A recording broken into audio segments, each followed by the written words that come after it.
이 시간 믿음의 명문 가문을 꿈꾸라. 믿음의 명문 가문을 꿈꾸라 라는 제목으로 하나님의 말씀을 증거하겠습니다. 우리는 어버이 주일에 항상 부모님께 효도해야 된다는 설교를 많이 듣습니다. 어버이 주일에 설교는 대부분 부모님을 향한 효에 대한 내용이죠. 그런데 과연 성경에 효라는 단어가 나올까요? 엄밀히 말하면 성경에 효라는 단어는 나오지 않는다는 것이죠. 디모데전서 5장 4절에 효라는 단어가 나오긴 하는데 그 의미가 우리가 생각하는 유교적인 효는 아니라는 것입니다. 디모데전서 5장 4절 말씀 함께 읽도록 하겠습니다. 함께 읽겠습니다. 시작. 그들로 먼저 자기 집에서 효를 행하여 부모에게 보답하기를 배우게 하라. 여기서 효를 행하여는 원래 의미를 한국적 상황에 맞게 의역해 놓은 것입니다. 헬라 원문에서 이 동사 유세베오는 경건의 의무를 다하다 라는 뜻입니다. 그러니까 그들이 먼저 가족들을 돌봄으로 경건의 의무를 다하고 그리고 부모에게 보답하는 것을 배우라 라는 뜻입니다. 두 가지를 배우라고 말하고 있죠. 가족들을 돌봄으로 경건의 의무를 다하는 것을 배우고 그리고 부모에게 보답하는 것을 배우라 라는 의미인 것이죠. 20년 전인가요? 공자가 죽어야 나라가 산다 라는 책이 출판되었습니다. 우리나라는 유교적인 문화권 안에 속하고 있죠. 이 책의 내용은 유교적인 문화권 안에 있는 대한민국이 유교적 문화의 한계를 뛰어넘어야 부흥하고 성장할 수 있다라는 내용인 것입니다. 우리나라의 기독교도 부분적으로 유교적인 기독교의 모습을 가지고 있다는 것이죠. 유교적인 문화권 속에 속한 한국 사회 속의 기독교가 유교의 영향을 받을 수밖에 없는 것이죠. 그런데 기독교는 유교와는 다릅니다. 그래서 저는 공자가 죽어야 교회가 산다 라고 말하고 싶어요. 이게 무슨 의미인가 잠시 좀 살펴보기를 원합니다. 유교에서 효는 아랫사람이 윗사람을 공경하고 아랫사람이 윗사람에 대해 예를 다하라고 말하고 있는 것이죠. 부모와 자녀와의 관계에서 자녀가 부모를 공경해야 한다는 것입니다. 부모를 공경하는 것이 더 나아가 임금에 대한 충성으로 연결되어지는 것이죠. 그런데 성경적인 부모 공경은 상명하복의 위계의 질서를 의미하는 것은 아니라는 말입니다. 자녀는 아랫사람이고 부모는 윗사람이니까 자녀가 무조건 부모에게 공경해야 한다라는 의미가 아니라는 것이죠. 에베소서 5장 21절에 말씀합니다.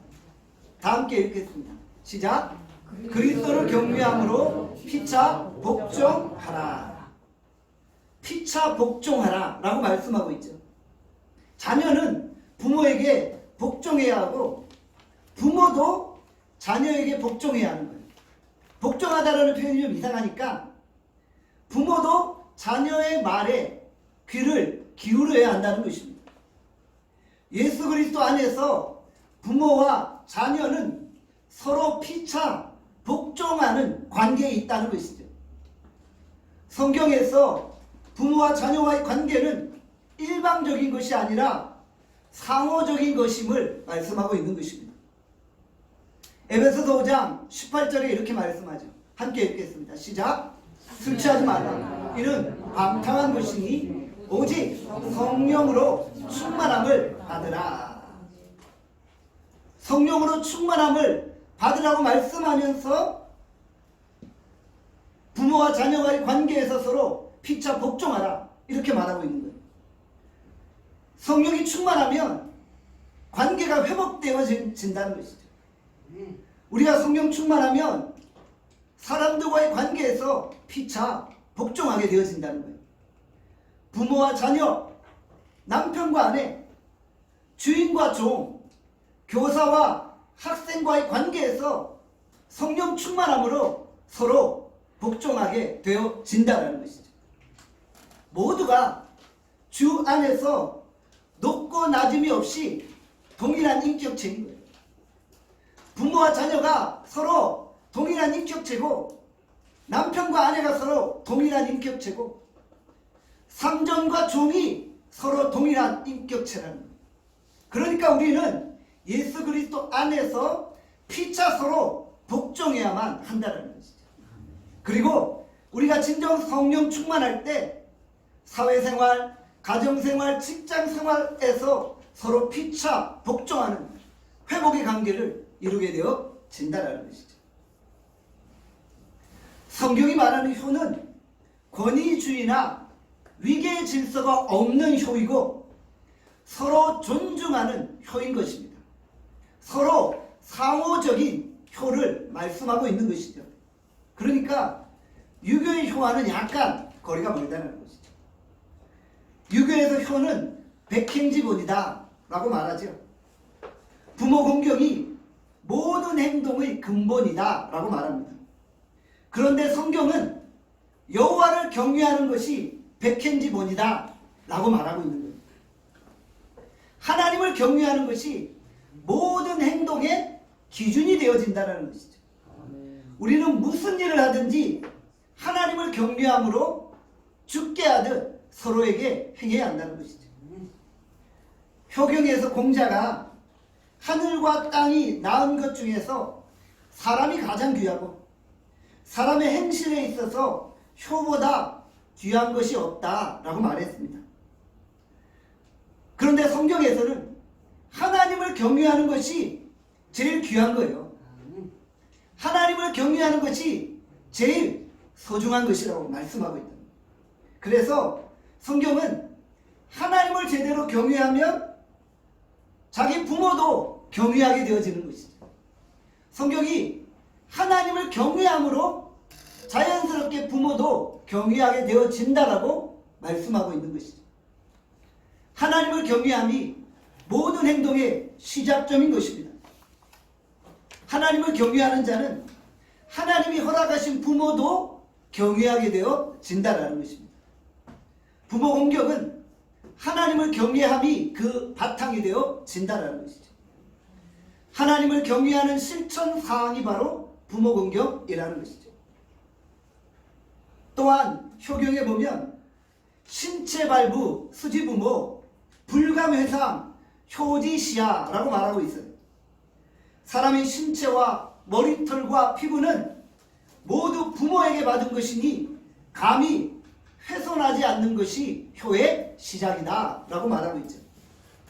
유교에서는 생명의 근원이 부모로부터 온다고 말씀하고 있어요. 그런데 성경은 생명이 부모로부터 오는 것이 아니라 하나님으로부터 온다고 가르치고 있는 거예요. 생명의 근원은 오직 하나님이십니다. 우리에게 생명을 주신 부모님도 결국 하나님으로부터 오는 거예요. 그래서 우리의 모든 생명과 부모님조차도 하나님으로부터 왔기 때문에 우리가 하나님을 경외하게 되어진다는 것이죠. 우리의 생명이 하나님을 경외하는 것이 바로 부모 공경의 시작인 것이죠. 우리의 몸은 하나님이 거하시는 성전입니다. 그렇죠? 그러니까 하나님이 거하시는 성전인데 우리 몸을 함부로 훼손하지 않고 소중히 여기고 함부로 굴려서는 안 된다는 것이죠. 우리에게 생명을 주시고 우리의 가정을 주신 분이 하나님이십니다. 우리에게 부모님을 주시고 우리에게 자녀를 주신 분도 하나님이십니다. 우리에게 직장을 주시고 우리에게 사업을 주신 분도 하나님이신 것이죠. 그래서 우리는 오직 하나님을 경외하고 하나님이 주신 약속의 말씀을 따라 부모님을 경외하게 되어진다는 것이죠. 우리가 어버이 주일을 맞이하여서 먼저 하나님을 경외하는 법을 배울 수 있어야 합니다. 우리가 어버이 주일을 맞이하여서 하나님을 제대로 경외하면 육신의 부모님도 제대로 경외하게 되어진다는 것이죠. 우리가 자녀들에게 하나님을 경외하는 법을 확실히 가르치면 말 안 해도 자연스럽게 부모님께 효를 다하고 공경케 되어진다는 것이죠. 정말 어버이 주일을 맞이하여서 나름의 모든 성도들이 부모님을 공경하고 부모님께 예를 다할 수 있기를 바랍니다. 그리고 우리의 영원한 영적 스승이신 하나님을 경외하고 하나님께 예를 다하고 효를 다할 수 있기를 바랍니다. 아멘. 오늘 저는 주께서 우리 부모님들에게 무슨 말씀을 주시는지를 본문을 통해 함께 나누고자 합니다. 잠언 4장 1절에서 4절입니다. 함께 잠언 4장 1절에서 4절 말씀 읽겠습니다. 시작. 아들들아 아비의 훈계를 들으며 명철을 얻기에 주의하라. 내가 선한 도리를 너희에게 전하노니 내 법을 떠나지 말라. 나도 내 아버지에게 아들이었으며 내 어머니 보기에 유약한 외아들이었노라. 아버지가 내게 가르쳐 이르기를 내 말을 내 마음에 두라. 내 명령을 지키라. 그리하면 살리라. 아들들아 아버지의 훈계를 들으며 명철을 얻으라. 아버지가 가르쳐준 말씀을 마음판에 새기고 그 말씀을 지키라 라고 말씀하고 있죠. 솔로몬은 아버지 다윗에게 교훈의 말씀을 받았고 그 말씀을 자기 아들들에게 그대로 전수하고 있는 것입니다. 본문은 자녀들에게 주신 말씀이자 부모에게 주신 말씀인 것이죠. 부모가 자녀들을 말씀으로 가르치고 훈계하라고 말씀하고 있는 거예요. 솔로몬은 아버지 다윗에게 말씀의 훈계와 교훈을 받았다고 이야기하는 거예요. 그래서 나도 그 교훈과 훈계로 자녀들을 가르친다라고 말씀하고 있는 것이죠. 부모는 자녀들에게 말씀으로 양육하고 말씀으로 자녀들을 가르쳐야 합니다. 그래서 자녀들의 마음판에 하나님의 말씀이 새겨져야만 하는 것입니다. 우리의 자녀들이 잘 되는 비결이 무엇일까요? 하나님의 말씀을 마음판에 새기는 것입니다. 그리고 그 명령을 지켜 행하는 것입니다. 모든 부모가 자녀들이 다 잘 되기를 바라잖아요. 자녀들이 못 되기를 바라는 부모가 누가 있겠습니까? 특별히 우리 한국 부모들의 자녀 사랑은 가히 대단합니다. 자녀들을 너무나도 사랑하니까 자녀들이 잘 되라고 대치동에 고액과외 시키잖아요. 저는 미국에서 생활하면서 수많은 기러기 엄마들을 만났어요. 대한민국 아빠들의 자녀 사랑이 너무 과하다 보니까 자녀들을 조기에 미국으로 보내놓고 기러기 아빠, 기러기 엄마로 생활하는 거예요. 저렇게까지 자녀들에게 좋은 교육을 시켜야 되나? 라고 의문을 가진 적이 있어요. 그래서 제가 섬기던 교회에서 저는 기러기 엄마들 보면 빨리 한국으로 돌아가라고 그랬어요. 빨리 돌아가서 가정을 세우라고. 이게 뭐 하는 거냐고. 제가 그렇게 자주 이야기했던 기억이 나요. 여러분들, 자녀들은 가정에서 부모를 통해 배우는 거예요. 어린 시절에 아빠 엄마를 통해 그들이 삶을 배우는 거예요. 조기 교육보다 더 중요한 게 부모를 통해 그 삶을 배우는 것입니다. 유태인들의 자녀 교육이 대단하다고 하지만 한국 부모들의 교육에 대한 열정은 그에 못지 않은 것 같아요. 그런데 고액 과외시키고 조기유학 보낸다고 자녀들이 잘 되는 게 아니에요. 자녀들 조기유학 보냈다고 자녀들이 잘 될까요? 아니에요. 천만의 말씀. 정말 잘 되는 친구들은 손에 꼽을 정도예요. 저는 LA 한인타운에서 그 방황하는 조기 유학생들 정말 많이 봤어요. 중학생, 고등학생 그 어린 아이들이 LA 한인타운에서 방황하면서 방탕한 생활을 하는 거예요. 부모들의 통제를 받지 않으니까 그냥 마음껏 자유롭게 생활하면서 방종하는 거예요. 저는 그런 아이들을 보면서 자, 이게 정말 자녀 사랑인가? 라는 생각을 하게 되었다는 것이죠. 성경은 어떻게 하면 자녀들이 잘 살 수 있다고 말하고 있습니까? 하나님의 말씀을 마음판에 새기는 거예요. 그리고 자녀들이 그 말씀대로 행하는 거예요. 그러면 그들이 이 땅에서 잘 될 수 있다는 것이죠. 오늘 본문에 보니까 그리하면 살리라 라고 말씀하고 있죠. 하나님의 말씀을 마음판에 새기고 그 명령을 지키면 이 땅에서 잘 살게 되어지는 거예요. 우리의 자녀들이 하나님의 말씀을 통해 대치동 고액 과외 받는 게 아니라 하늘의 과외를 받는 거예요. 하나님으로부터 직접 고액 과외를 받는 거예요. 그래서 하나님이 우리의 자녀들을 한 걸음 한 걸음 그 뜻대로 인도해 가시는 거예요. 그러면 누구나 다 평균 이상의 삶을 살게 되어진다는 것이죠. 우리 부모님들에게 분명한 책임이 있습니다. 신명기 32장 46절에 말씀합니다. 함께 읽겠습니다. 시작. 그들에게 이르되 내가 오늘 너희에게 증언한 모든 말을 너희의 마음에 두고 너희의 자녀들에게 명령하여 이 율법의 모든 말씀을 지켜 행하게 하라. 부모는 자녀에게 모든 율법의 말씀을 지켜 행하는 것입니다. 그래야만 자녀들이 그 율법을 따라 살아가게 되어진다는 것이죠. 신명기 32장 47절에 또 이렇게 말씀합니다. 함께 읽겠습니다.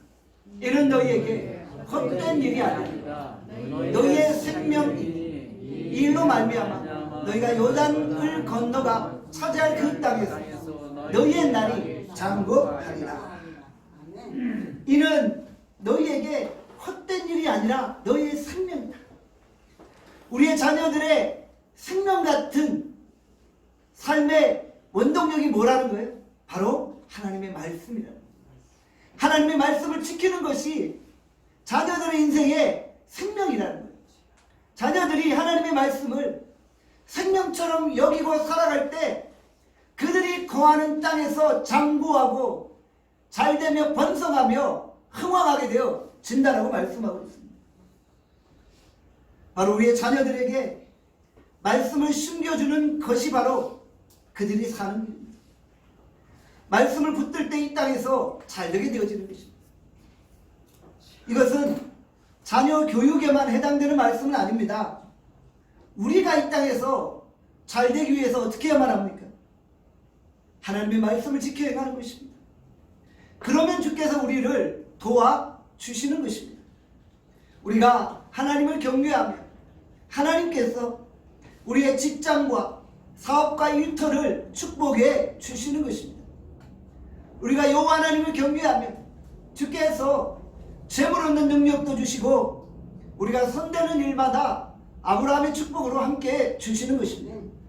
진정 우리가 하나님의 말씀에 순종함으로 주께서 예비해 놓으신 축복들을 누릴 수 있기를 간절히 소원합니다. 사무엘상에 보면 신앙교육에 실패했던 한 가정이 등장합니다. 바로 엘리 제사장의 가정입니다. 엘리 제사장의 가정은 자녀들의 신앙교육에 실패하고 말았습니다. 그러니까 엘리 제사장의 가문 전체가 위기를 맞이하게 된 것입니다. 엘리 제사장의 가문 전체가 위기를 맞이하게 되니까 결국 이스라엘 전체의 운명도 위기를 맞이하게 되었던 것이죠. 엘리 제사장의 무능함이 개인의 무능함으로 끝난 것이 아닙니다. 엘리 가문 전체가 무너지게 되고 결국 이스라엘 전체가 위기를 맞이하게 된 것입니다. 이만큼 자녀들의 신앙교육이 중요하다는 거예요. 신앙교육이라는 것은 한 가정을 살리고 한 나라를 살리기도 한다는 거예요. 그래서 우리가 신앙교육에 목숨을 걸어야 하는 것입니다. 우리가 자녀들의 신앙교육을 포기하면 우리의 자녀들을 멸망의 백성으로 만드는 거예요. 저는 종종 부모님들에게 이런 이야기를 듣습니다. 우리 애가 똑똑하고 공부도 잘하고 잘생기고 모든 것을 다 갖추었는데 예수님만 안 믿어요. 이런 말을 하는 거예요. 모든 면에서 다 완벽한데 단 한 가지 예수님만 모른다는 거예요. 여러분들 정말 큰일 났습니다. 큰일 난 일입니다. 모든 학업 다 중단하고 학교 접고 예수님을 먼저 가르쳐야 되는 거예요. 모든 것을 다 갖추어도 예수님을 모르면 멸망의 자식, 사탄의 자식이 되는 것입니다. 우리의 자녀들이 세상적으로 아무리 성공해도 예수님을 모르면 지옥 백성이 되는 것입니다. 그러니까 예수님 모르는 자녀들은 아무런 생명도 없고 구원도 없고 영생도 없는 것입니다. 이 상황이 정말 심각한데 우리의 부모님들이 이 심각성을 깨닫지 못하는 거예요. 우리의 자녀들이 예수님을 바로 알고 우리의 자녀들이 예수님을 인격적으로 만날 수 있도록 우리가 기도하고 도와주어야 하는 것입니다. 제가 아는 한 친구 목사님의 딸이 올해 한동대학교에 입학했어요.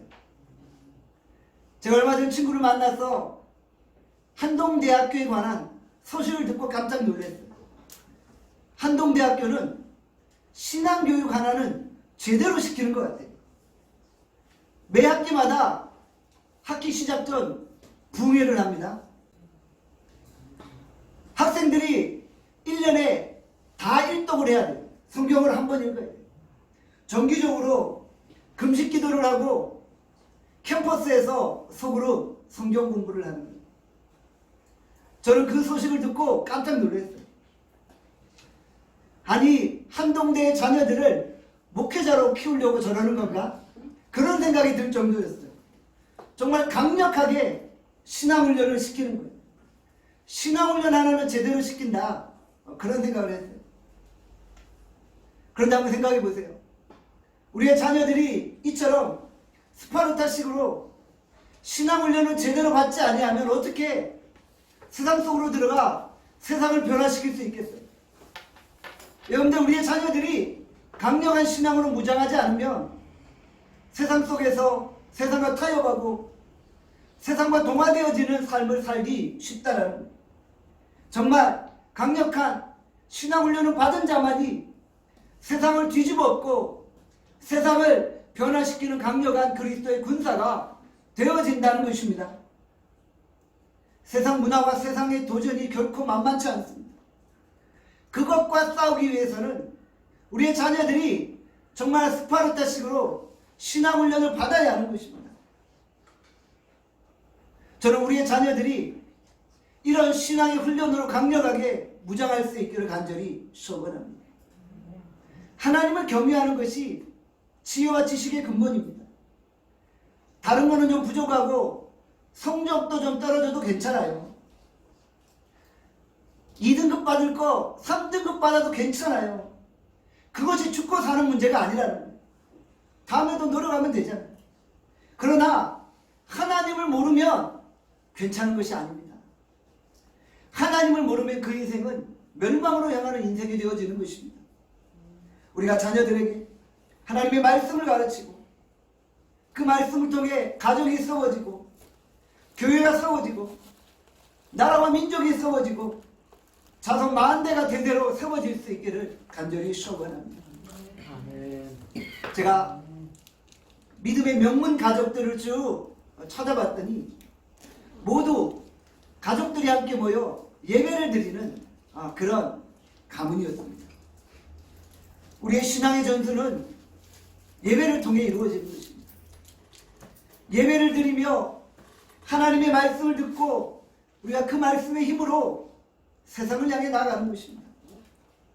우리가 예배를 통해 자녀들에게 신앙의 유산을 물려주고 기독교 명문 가문을 이룰 수 있게 되어지는 것입니다. 그러니까 예배에 관해서 부모가 먼저 본을 보이는 거예요. 무슨 일이 있어도 예배에 관한 한 타협하지 않는 거예요. 여러분들 이제 우리 자녀들 보면 고3만 되면 1년씩 예배를 방학합니다. 예배보다 공부가 더 중요하다고 생각해서 교회를 안 나오는 경우가 많은 거예요. 오히려 아이는 교회 나오고 싶어 하는데 부모가 너 고3인데 교회 나가면 안 돼. 공부해. 라고 말할 때가 더 많다는 거예요. 그렇게 자라는 아이가 예배에 대한 어떤 생각들을 가지겠어요? 아, 예배보다 공부가 더 중요하구나. 하나님을 경외하는 것보다 세상 지식이 더 중요하구나 라는 생각을 하게 되어진다는 거예요. 저는 우리의 부모들이 예배에 관한 그 어떤 타협도 없기를 간절히 소원합니다. 하나님이 예배드리는 우리의 자녀들의 앞날을 축복하시는 거예요. 여러분들 자녀들의 인생은 지식이 책임져 주는 게 아니에요. 자녀들의 인생은 부모가 책임져 주는 게 아니에요. 자녀들의 인생은 하나님이 책임지시는 거예요. 우리가 예배를 통해 하나님을 만날 때 하나님이 그 인생을 붙들고 가신다는 사실을 여러분들 기억하시기를 바랍니다. 그래서 우리 부모들이 먼저 본을 보이는 거예요. 신앙에 관한 본을 보이는 거예요. 우리의 자녀들은 부모를 보고 자라고 부모를 통해 배우게 되어지는 것입니다. 그러니까 부모 세대가 자녀들에게 신앙의 본을 보여야 하는 것이죠. 우리의 자녀들은 우리의 부모님이 어떤 신앙인인지 정확히 알고 있습니다. 아, 우리 부모님이 날라리 신자인지 리얼 크리스찬인지 정확히 알고 있어요. 아이들의 눈을 속일 수 없어요. 왜냐하면 그 아이들이 매일 부모님의 신앙을 보고 있기 때문에. 우리 엄마 아빠가 정말 세상 속에서 말씀대로 살려고 몸부림치는가, 아니면 세상 앞에서 말씀의 원리를 포기하고 있는가를 보고 있다는 거. 여러분들 우리가 자녀들 앞에서 신앙의 본을 보일 수 있어야 하는 것입니다. 말로는 속일 수 있어도 우리의 본심을 속일 수는 없습니다. 정말 우리의 부모님들은 진정 교회를 사랑하셨던 것 같아요. 우리의 부모님들은 정말 교회를 위해서 죽도록 충성하셨던 것 같아요. 집안일보다 교회를 더 우선시하셨어요. 하나님의 일이라면 모든 것들을 다 접어두고 철저히 헌신하셨던 것 같아요. 그리고 교회 목사님이라면 최고로 섬기셨던 것 같아요. 제 어린 시절 생각해보면 교회 목사님이 가정신방으로 오시면 평소에 못 보던 귀중한 음식들이 나오는 거예요. 깜짝 놀랐어요. 평소에 못 보던 음식들이 목사님이 신방 오시면 그때만 나오는 거예요. 그만큼 목사님들을 귀하게 여기셨던 것 같아요. 그래서 제가 어릴 때부터 목사를 꿈꿨는지도 몰라요. 아, 목사가 되면 귀한 건 먹는구나, 이런 생각을 했는지도 몰라요. 어떨 때는 좀 지나친 건 아니야 라는 생각이 들 때도 있었지만, 돌아보면 그게 예수님을 사랑하는 표현이고 교회를 사랑하는 표시였다는 것입니다. 부모가 교회를 소중히 여기면 자녀들은 자연스럽게 교회를 소중히 여기는 거예요. 부모가 예배를 소중히 여기면 자녀들은 부모의 신앙을 보고 예배의 중요성을 알게 되어진다는 것입니다. 자녀들은 부모의 신앙을 보고 자라는 거예요. 우리가 이제 자녀들 앞에 이중 플레이 하지 않기를 소원합니다. 사회생활 다르고 교회생활 다른 모습을 보이지 않기를 바랍니다. 우리가 진정 자녀들에게 리얼 크리스찬이라는 인정을 받을 수 있기를 바랍니다. 사랑하는 여러분, 정말 우리가 자녀들에게 무엇을 유산으로 남겨주겠습니까? 우리가 유산으로 남겨줄 것이 건물이 아니고 은행 계좌가 아니고 물질이 아닙니다. 우리가 우리의 자녀들에게 신앙의 유산을 물려주는 거예요. 부모가 가지고 있는 그 예수님 사랑하는 마음, 교회를 사랑하는 마음을 전수해 주는 거예요. 그러면 그 자녀들이 이 땅에서 기독교 명문 가문을 이루게 되어지는 것입니다. 우리의 자녀들에게 믿음의 본을 보이는 거예요. 그러면 우리의 자녀들이 그 믿음의 계보를 이어 명문 가문을 일으킬 수 있는 것입니다. 우리가 하나님을 경외하고 하나님께 예배하는 모습들을 자녀들에게 보입시다.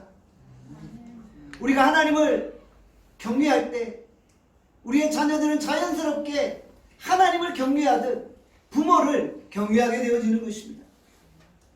우리의 자녀들이 하나님을 경외함으로 믿음의 명문 가문을 이룰 수 있기를 소원합니다.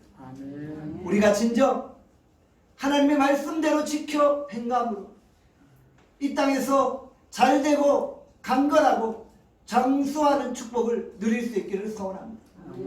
오늘 어버이 주일을 맞이하여서 우리의 영적인 어버이 대신 하나님을 경외하고 그 말씀대로 지켜 행함으로 우리의 삶이 이 땅에서 잘되고 강성케 되어질 수 있기를 주님의 이름으로 축원합니다. 아멘. 기도하겠습니다. 오늘 이 시간 주께서 우리에게 주신 말씀을 생각하며 기도합니다. 하나님, 오늘 어버이 주일을 맞아요. 우리의 영의 어버이 되신 하나님을 경외하고 의지하고 나갑니다. 하나님을 경외하는 자는 자연스럽게 육신의 부모를 경외하게 되고 부모에게 효를 다하게 됩니다. 하나님, 우리가 하나님을 경외하는 이 모습을 자녀들에게 믿음의 유산으로 전수케 하여 주시오. 교회를 사랑하고 하나님을 사랑하는 이 믿음의 유산을 우리의 자녀들에게 나누어주고 우리가 하나님을 경외하고 우리의 자녀들도 하나님을 경외하여 믿음의 가문이 세워질 수 있게 해달라. 우리 기도합시다.